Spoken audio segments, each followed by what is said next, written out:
welcome to Recruiting is No Joke. I am your host, Joel Algie. Great to have you guys here with us. We have another amazing guest for you today. I'm super excited about this conversation because we're also introducing a brand new sponsor for the show for the next few months. So super excited about that. So I have with me today Scott Littrell, who is the VP of Sales at a company called SourceWhale.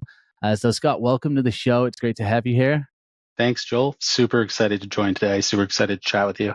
We're going to talk about I think a topic which for a lot of people is it seems to be kind of a scary topic, right? Like sales and cold calling and putting yourself out there. So we're going to get into the conversation. But before we do, why don't you give us I want to call it like a sales pitch for SourceWhale and like what you guys do and then what you're doing for SourceWhale as well. Yeah. So SourceWhale, we just work with agencies. That's our bread and butter. That's all we focus on. So recruitment agencies, right? Yeah. And haven't been around for a terribly long time, but have built a pretty nice customer base. We've been around for the last 3 years. Cool. Over 1,000 customers, 7,000 users, and really simple idea. We want to automate all of the things that you shouldn't be doing in the outreach process. Think, manual data entry, connection request on LinkedIn, sending generic emails, right? And I think most people think about automation as like, hey, we're just going to send a bunch of blast emails, right? Yeah. And that's really not at all what we do.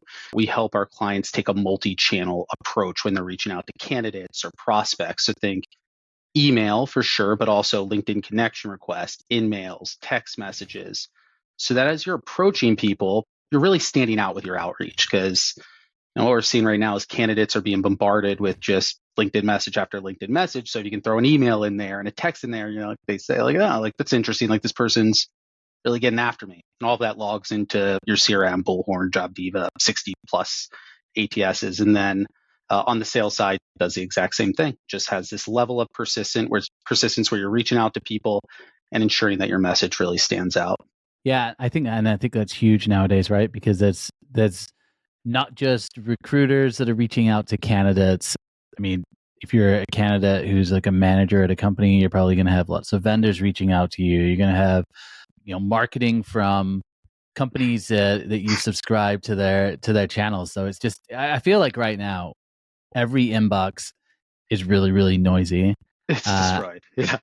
Like especially if you have some crazy power. Yeah. If you have any sort of buying power, when you're getting hundreds of emails, and you see it too. It's just, I get it too. It's just, and sometimes you look at an email and it's like email stacked on top of email, stacked on top of email. It's like, okay, like this person's emailed me 6 times with this really 100%. Generic message. Like I didn't respond to the 4th or the 5th. Like I'm not going to respond to the 6th. Well, and I think, we see that complaint a lot too with candidates where they are getting reached out to, and it's just it's recruiters who haven't really researched who they're reaching out to necessarily. They're kind of sending that generic message. But I will say that I feel like there's this weird evolution that's gone on with particularly email. Now I'm seeing like more personalization, but it's sometimes the personalization is even off. And I'll give an example. I had, my company name on LinkedIn is The Realist Recruiter, but realist is pretty close to real estate. And what I've noticed is I get a lot of people reaching out to me because they think I'm a real estate company. And so I've had this like weird like evolution of these emails which are coming, and it's like they're trying to personalize it to me, but they're getting it completely wrong. So I'd love to know, what your thoughts are on even just like personalization at scale and like how you do that and what you've seen work even with your sales team. So we keep track of a ton of data here. I'm full of data points about what's working, what's not, and personalization definitely works. So what we have found is that if you add personalization to a campaign, you're basically doubling your chances of a response. There's 100% increase in reply rates for campaigns that have personalization. So we suggest what are some of those what are some of those like points of personalization? It's just that if you include it at one point in a campaign, like because we've evaluated 52 million touch points, millions of campaigns, and we're trying to see like what are the key ingredients of a campaign that works? Like what are the campaigns out there that are generating the highest reply rates? And we're benchmarking them against other campaigns. So we'll benchmark like, okay, this one has 3 channels compared to 1 of just email. And this one has 8 steps and this one has 5 steps. And we'll evaluate like every single 8-step campaign compared to every single 9-step campaign compared to every single 10-step campaign. And we'll look at like who just fired off generic messages compared to who took the time to just add 1 line of personalization to the message. And so what we found is that if you just add a line of personalization, you're going to win more. Now, it's not the holy grail, right? Like you're getting 100% increase in reply rates, but typically reply rates are pretty low. But if you could start to stack on, a few different things like personalization and doing some other things that stand out, that's where the magic happens. But it's hard to go overboard because you just don't know what's relevant to the person. But I think something that just literally says, I am a real human coming for you, right? Because I think people, like, especially in the inbox, you just smell the automation. It's like, this is It's a so robot bad nowadays. sending this So bad. to 1,000 people. And so if someone can just put one thing in there that's like, okay, this is a real person, they might not respond. But if you're following up with a cold call, if you follow up with LinkedIn, now they're starting to think, okay, like maybe this is an actual human, which is sort of what we're competing against, right? Like it's like, okay, like I think people just respect it. Okay, this is a real person. And so you might not always get a reply that you want, but you'll get way more replies if you just let them know, like, hey, I'm real and I'm coming for you and I've got a POV that might be wrong, but I still want to chat with you. 100%. And look, I think I see this all the time. I know for me, in my own sales approach, for a long time I was doing like things like voice notes on LinkedIn, and that wasn't usually the first thing I was doing. I was usually sending a message, but then throughout that, I would send out a voice note. The problem was it wasn't scalable and it took the time.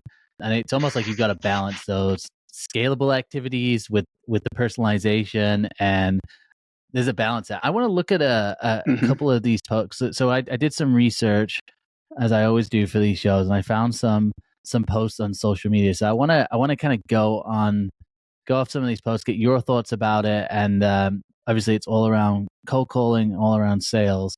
Sure. I thought I would start off with, I'm sure you saw this post because I think everybody saw this one. Let me share the screen. I think everybody saw this viral post. I think this is it right here. Okay, so this is, can you see the screen that's being shared? Post from Brian Shankman. Apologies if I'm getting that wrong. He is the owner of a company, and it's always funny whenever people go viral on LinkedIn. I always look at like what they do. Like I was thinking of like the crying CEO, if you remember that guy. And they're always CEOs of like companies that generate leads. Yeah. So when you're a marketer and you go viral, and maybe you get ripped on, I don't actually feel that bad for you. But it's great. It is great for this guy. Yeah. And the crying guy. It's just so much attention that, so much. It just like doesn't even matter. Yeah, I think, you talk to any of these guys, like they get media attention, they get all this stuff. So he goes, I proposed to my girlfriend this weekend. Here's what it taught me about B2B sales. I'm actually going to run through the whole post because I'm pretty sure everybody, look at this. It's got 30,000 likes on LinkedIn, 4,000 comments, 959 reposts, but it also went viral on Instagram. You had people kind of, making fun of it. What I wanted to chat about is, within the B2B space, whether you're, recruiting people, whether you're in B2B just sales, right? And you're trying to connect with other companies.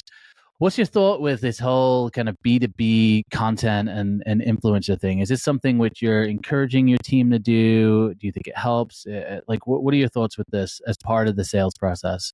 As far as just like posting and putting yourself out there? Yeah.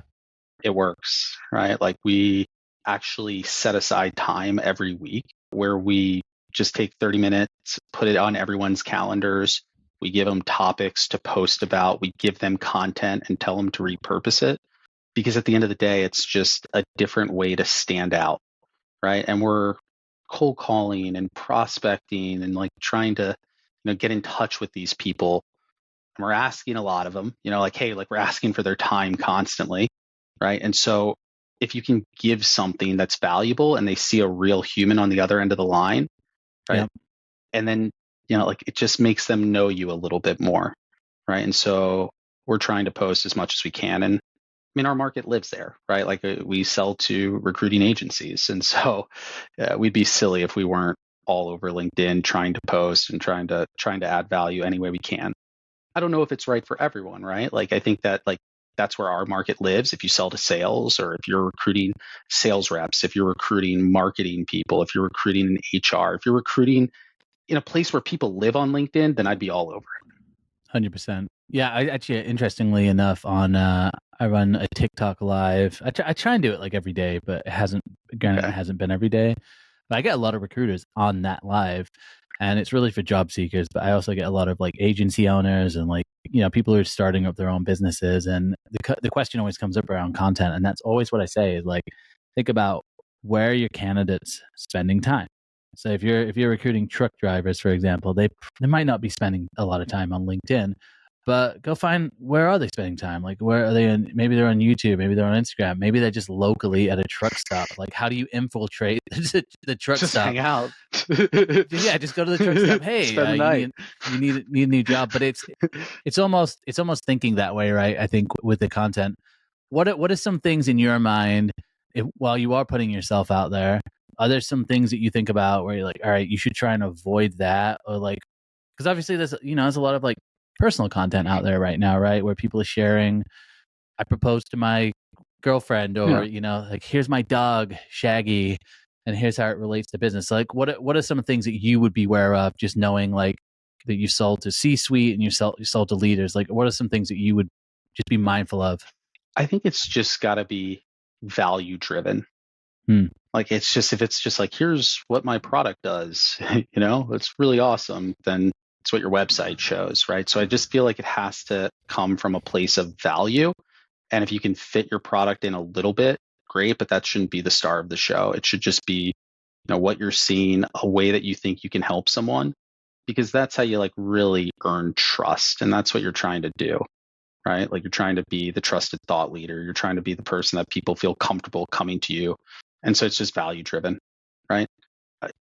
I think our CRO Doogie does an amazing job, and he posts, about trips, about his family, about the company, about promotions, right? Like exciting stuff, but it's very rarely, hey, here's this product, or this is what I love about our product. It's definitely coming from a place of value, and I think he's really good at it.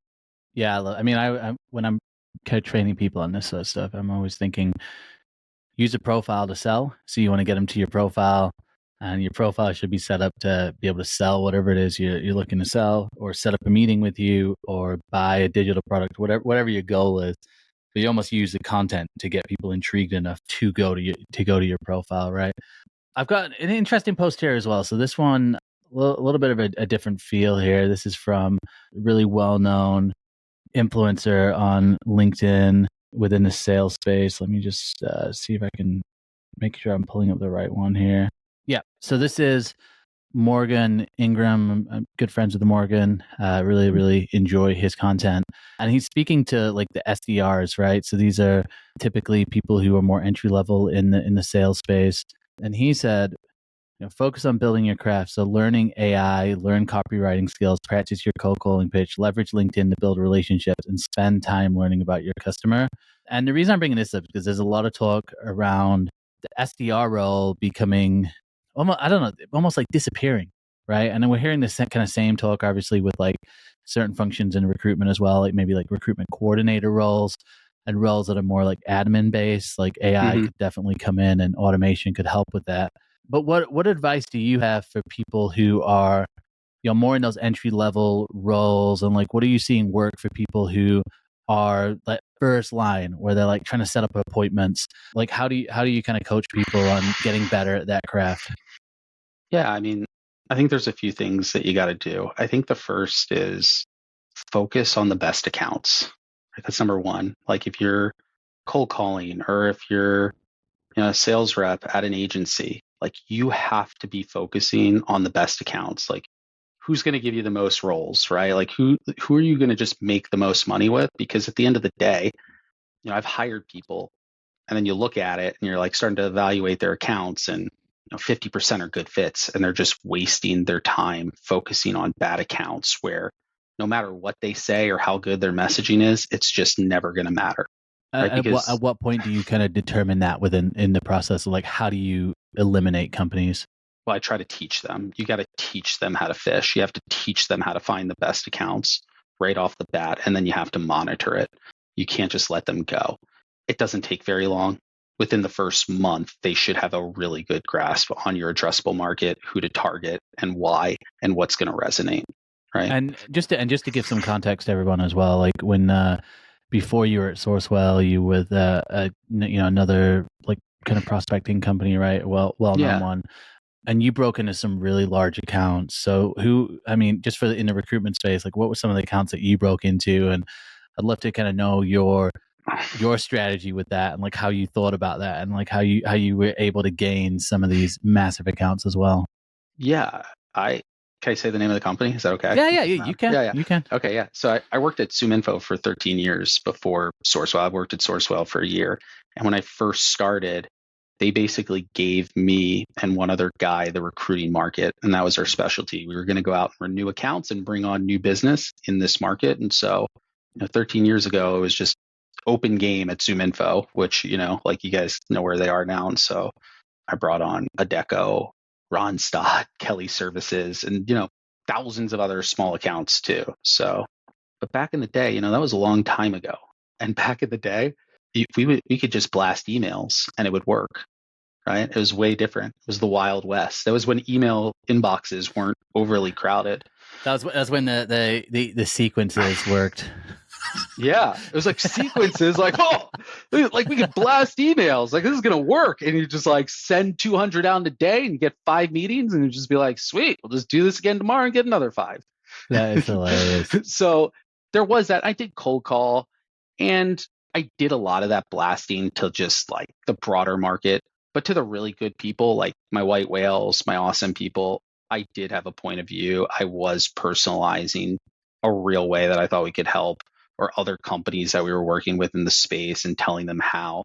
And I was just constantly staying on them, right? And those accounts, you just need an in, right? Like it's just, we were, because like in a Deco or Ronstadt, like there's hundreds of people that you could reach out to that could, get you to the top. You're not going to reach out to the CEO. So it's just really spreading a wide net, going after a bunch of different people, and then starting to find a few that are willing to listen to you, connecting all the dots together, and sort of working your way up the food chain.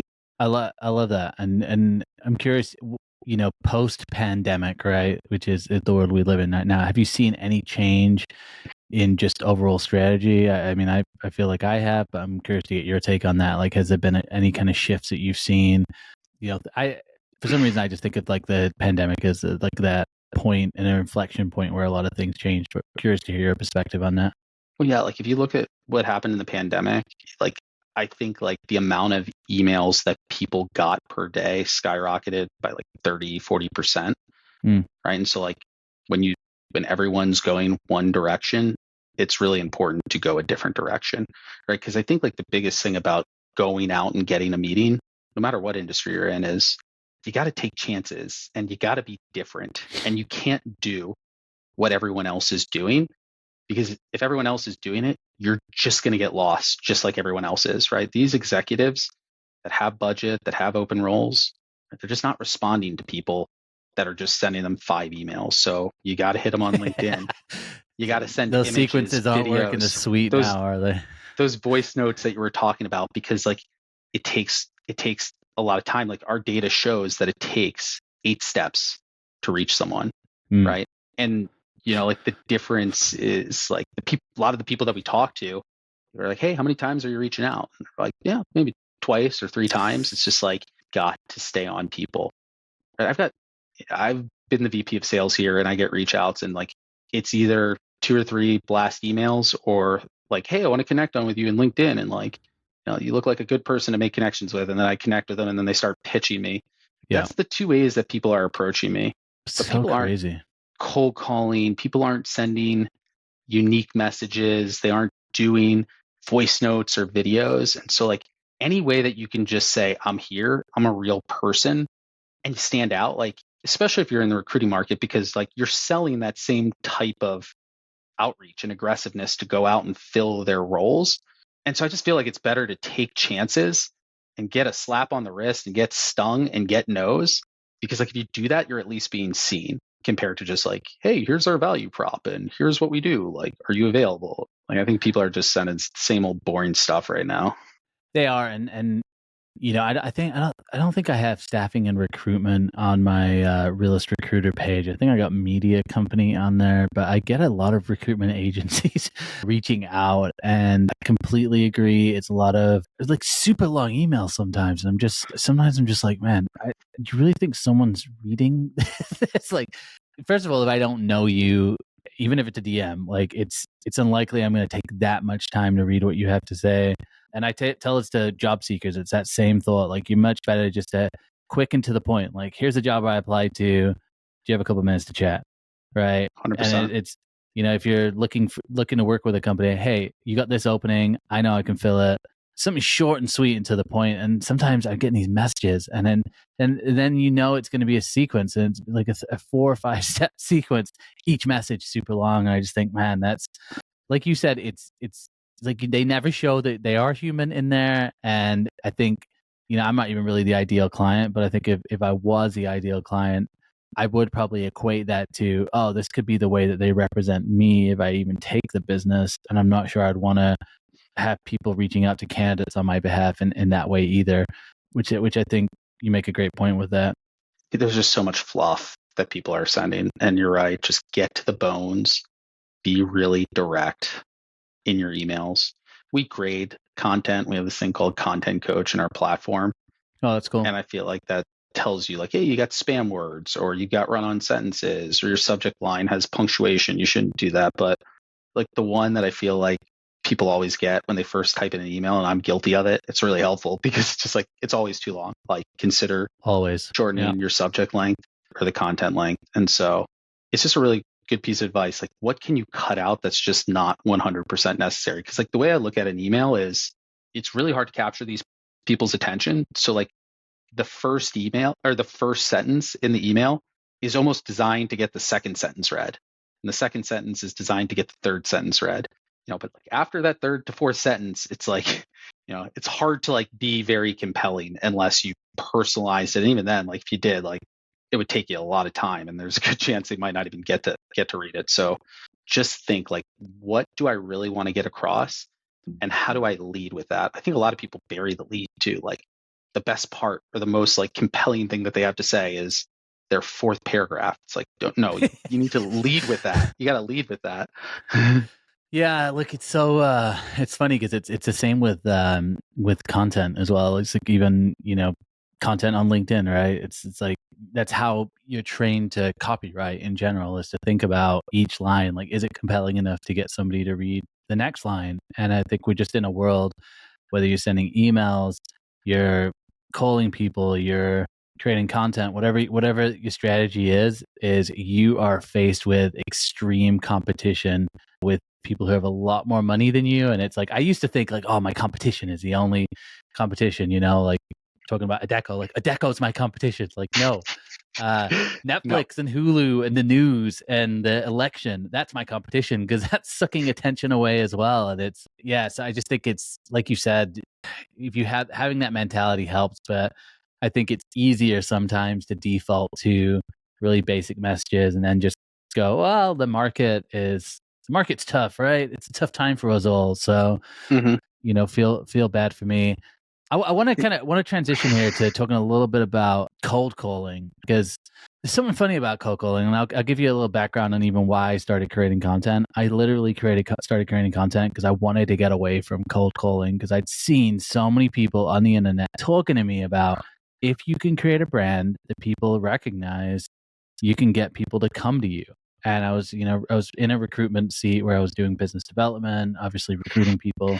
I was like, man, this would be amazing. Like if people would just come to me and say, I want to work with you, that'd be my life would be amazing.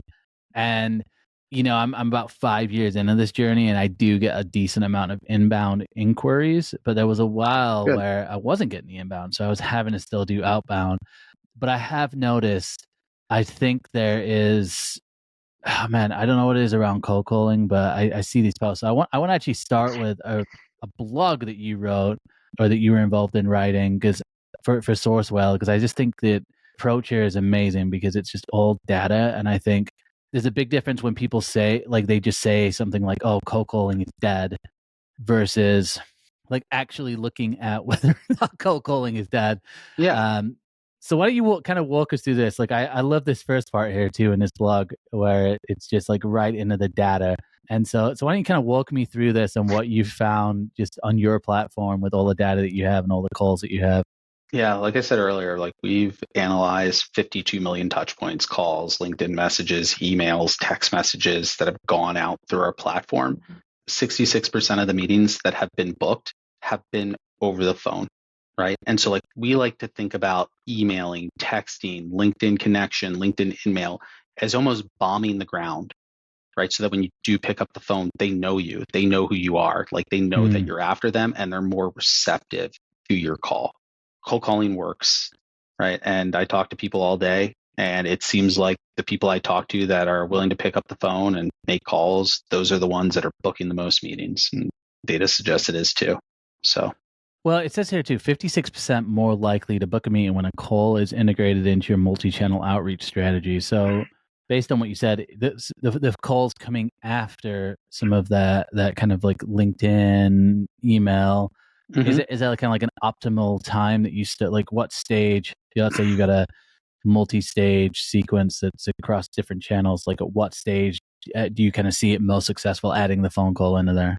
I think it depends on like if it's business development, I would do it probably as a third step, right? Okay. Like it typically like what I would say is best is an email followed by a LinkedIn connection request saying like sort of putting like your human feel to it. Like, hey, like want to make sure we're connecting here too. And hopefully you have a good profile and hopefully some good content. And then after that, starting to mix in some calls. You still want to email them. You might want to send them a LinkedIn message. You might want to text them even deeper in the process, but just letting them know, like, I'm here and I'm really trying to talk to you. Right? I think people value persistence because they see robots being persistent and they know that there's just not a real person. But if they see a person doing the work, we know that you're way more likely to get an answer based on like campaigns that we're seeing with multiple steps. And while you might not always get the answer you want, like you're way more likely to get an answer if you're just staying on them and being really persistent. Yeah, and again, I mean, if you're selling recruitment services, it's tough to get a hold of candidates, right? So if you're in recruitment, we all know maybe it's a little easier in some markets right now in this moment in time with the job market, but across the board, at least for the decade that I've been in recruitment, it's been a challenge to get a hold of the right people. And again, I don't want to, some people hear that and like, oh, I'm the right person. It's like, well, not the right person in your opinion, but the right person in the hiring manager's opinion. Those people are tough to get a hold of because everybody's trying to reach out to them. And so I think if you're demonstrating that in the sales process, it's almost like you don't have to sell even as hard then when you do get the meeting because they kind of know, oh yeah, this is how you treated me during a sales process. So hopefully you'd be able to do the same thing. I don't know if I don't know if I'm less desirable, but I have never received a cold call about an open VP of sales job at a technology company ever. Really? Ever. Only LinkedIn. Always LinkedIn. Which is interesting to me.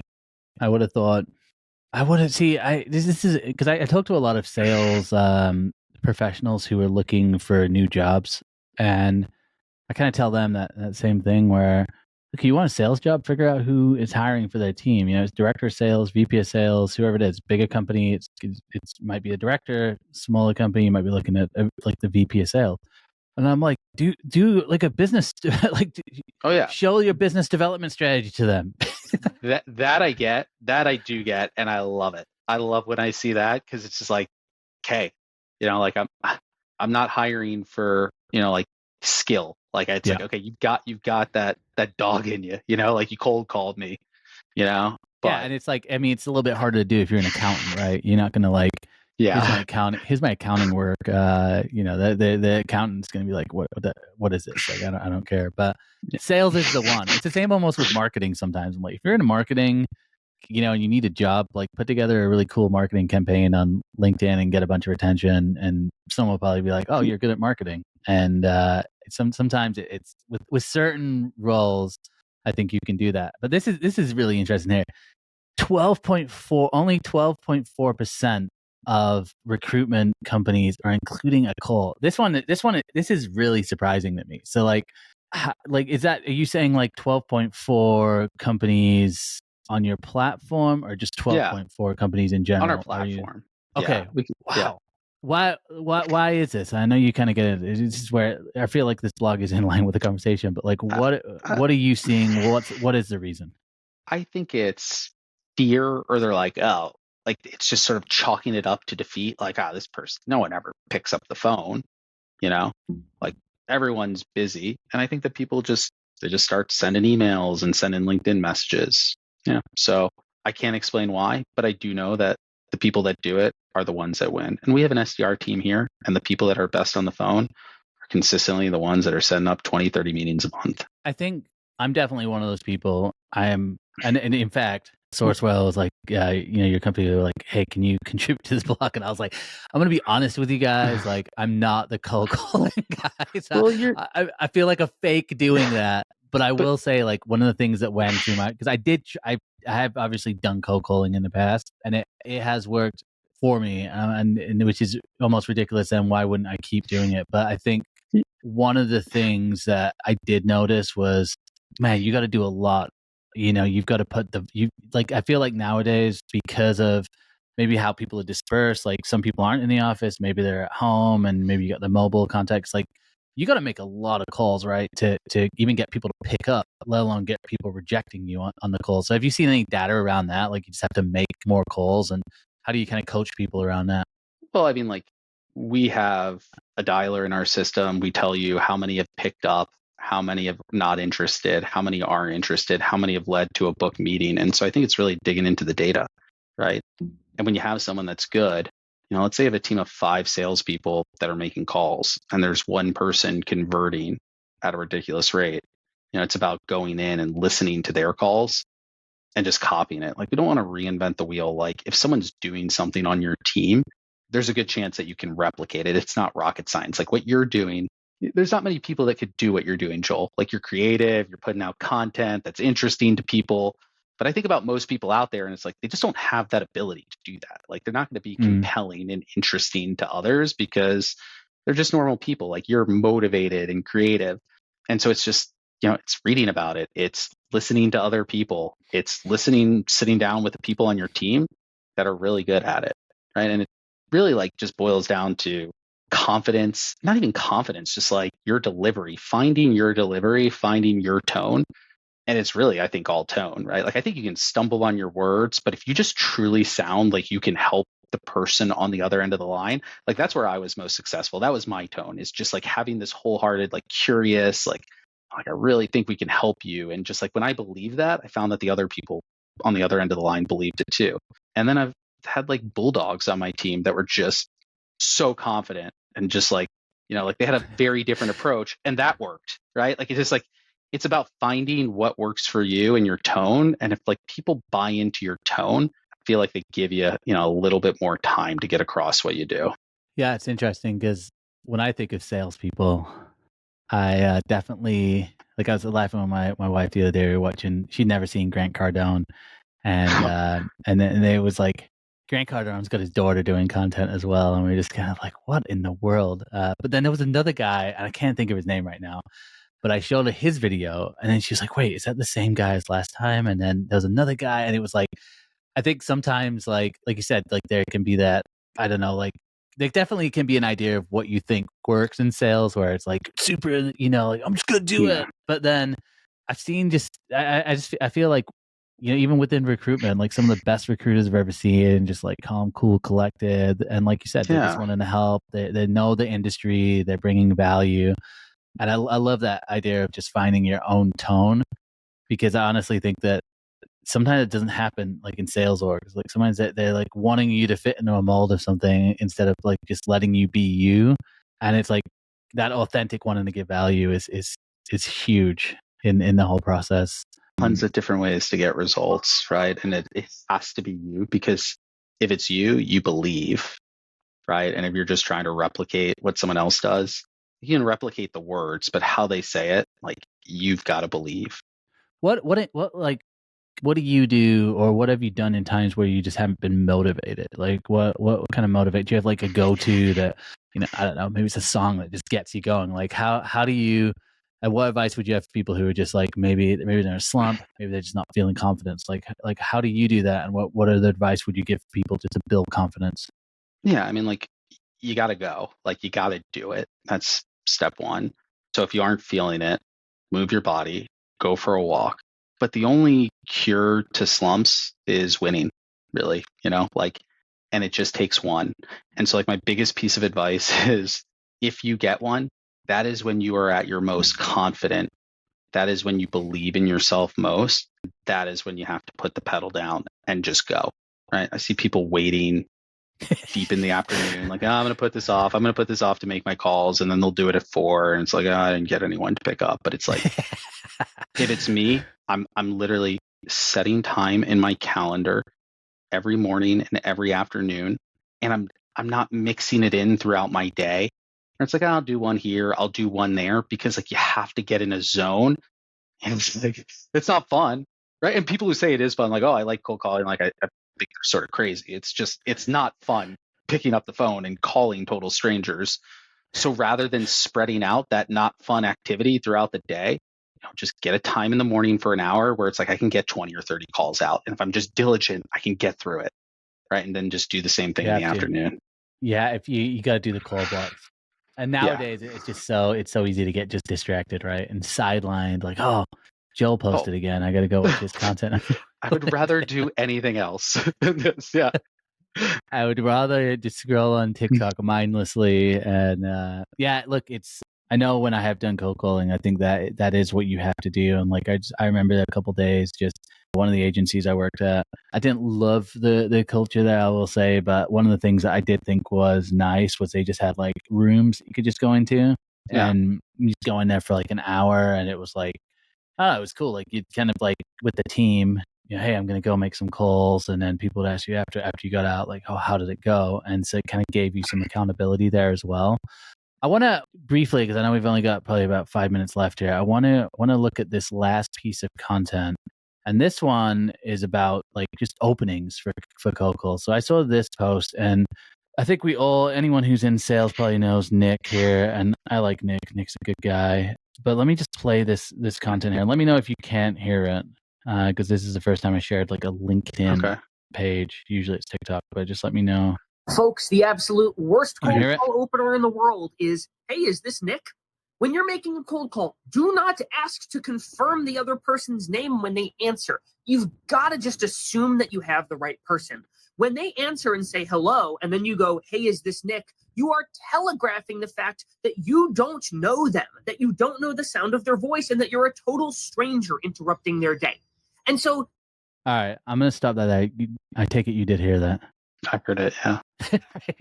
Some of the comments here were interesting, because I think someone said I hang up every time at that point. I usually like to send a couple of virtual touch points. I cold call a lot of small businesses, and I get a lot of cell phones.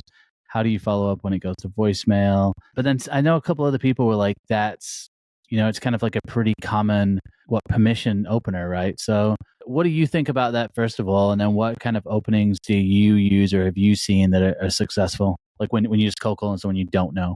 Yeah, I mean, like, that's why I like bombing the grounds, right? Like, hey, like I sent you an email about, the open product manager role on your website. Like, that's what we specialize in here. Do you happen to see that?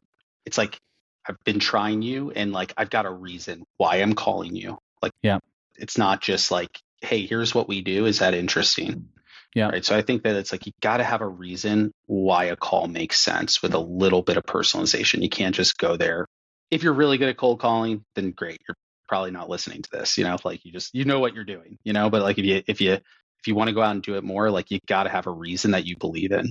And then if they haven't, one of the girls, Sam, on my team, like she always has like, hey, can I be the human version of that email then? And they're always like, oh yeah, that's clever. And like they like give her that opening. But like my old boss back in the day, like he would call them PBRs, like, make your PBRs, like purpose, benefit, request. Or like, hey, I saw like PBR is also a great beer too in Milwaukee. Exactly. So it's easy to remember, easy to remember. So like the reason I'm calling is like, I saw you have a few product managers, benefit. That's like, hey, this is what we specialize in here. Like, we just recruit product managers. We have an extensive database of really skilled professionals. I've actually got a few in mind. Like, would you be open to looking at some CVs? Like, could I send a few your way? Like, would you be open to a conversation? That's the request. So like, if you just like think about it in that simple structure, like, hey, got a reason to call that makes sense. Here's how I can fit in and be a benefit. Like, well, can we chat, or can I send something your way? How important, because I, like, for example, right now in this market, I'm sure you're seeing this with your clients, because I talk to lots of agencies, right? And everyone's BD is a struggle in most markets in this time period compared to 2021, obviously, where it was like you could, you didn't have to do any cold calling at that point. You just said you're a recruiter and people would want to work with you. But like, how important is building those relationships and the follow-up? Like, do you have data around, like, all right, you've got your cold call in there, you make that initial, let's say in that example, they say, hey, I see you hiring some product managers, and they say, yeah, no, well, actually those positions are on hold, or we've got some internal people. Like, how important have you seen it in terms of just follow-up, and like, how do you advise people in building those relationships when you hit with rejection in the first place? I would just ask them how to follow up with them best. Like, hey, well, if I see someone good, can I send them your way? If we have something like valuable that I see, or like we put out a piece of content, could I send it to you? Like, the other thing is just sort of saying, like, when, like, do you anticipate things are going to pick up? Like, maybe in a month or two, like, when can I follow up? And then just being sort of like presumptuous and just being like, hey, I'm going to just stick 10 minutes on your calendar in a month. Okay. I'll just figure same day and time. We're not like, you don't have a standard meeting. And if you can join, great. If you can't, just shoot me a note saying, hey, it's not the right time. But just like getting something on the calendar, right? And do that when people blow you off too. Like, hey, like, I'm in a meeting right now. Like, can you call me back? Yeah. Why did you answer? Like, yeah, exactly. It's like, well, can I call you back? Like, when's better? Like, can I call you back tomorrow morning, tomorrow in the afternoon? Sure, call me in the afternoon. Like, does after 4 work? Cool. And then I would just send them like a quick invite, like, just, hey, like, sorry, I caught you in the middle of a meeting. I'm going to call you for 5 minutes at this time just to see if there's a fit for what we do. Here's why I think like we could be of value, right? Because most people, like, they'll just call back and it's like, oh, there's the cold caller that called me yesterday. But like, that catches their attention. Like, getting it on the calendar just like gives you a shot of actually having a live conversation where you're not just doing another cold call again. Yeah, I love that. No, it's great. And look, I'm still actually struck on this 12.4% of recruitment companies who, I mean, we're supposed to be God, I've seen those videos. We're recruiters. Of course we're doing cold calling. Like, it's what we're all about. We lose that. What is going on? Just imagining being at my first agency and then being like, you don't have to make any cold calls. It's almost insane. Yeah, it's great. And again, look, I'm all about the online stuff, but I think I've become so much more aware too of, like, nowadays you got to try lots of different things to even make connections, right? But again, if every, like, I love what you said at the beginning about going against the grain, and there was probably a time where the DMing and the emails were going against the grain, and now that is the grain. So you've got to make a difference. And I think in general, especially in recruitment, but even if you're looking for a job, like, it's the same idea, right? Like, try and do something different. How are you going to stand out? How are you going to make an impression? It's huge. So, well, we're at time here, so I appreciate all of your time. Where can people reach you, connect with you? Where's the best place for people to find out more about what you do? Yeah, I mean, go to sourcewhale.com. If you're interested in learning more, we can give you a demo. I could hop on. I got great people on my team, awesome people on my team, or just find me on LinkedIn. Awesome, Scott. Well, I'm going to put the links, obviously, for SourceWhale in the podcast episode and on the notes. And then, guys, I always say, if you reach out to somebody who's been on this show, just be patient with those LinkedIn requests as well. Scott's got a lot going on. He's busy managing the team, growing the business as well. So just always be respectful with that. But I appreciate your time today. So much value here, and looking forward to even just seeing like how this progresses. And I'm excited to hear the feedback on this podcast as well. And if you guys have questions on cold calling, definitely going to direct you to the content that SourceWhale is putting out as well. There's a ton of really, really good advice and content. So thanks a lot, guys. We will be back next week with another guest. And if you got questions for me, you're trying to reach me, just follow up with me on LinkedIn. I get a lot of messages. So thanks again, Scott. Appreciate it. Thank you, Joel.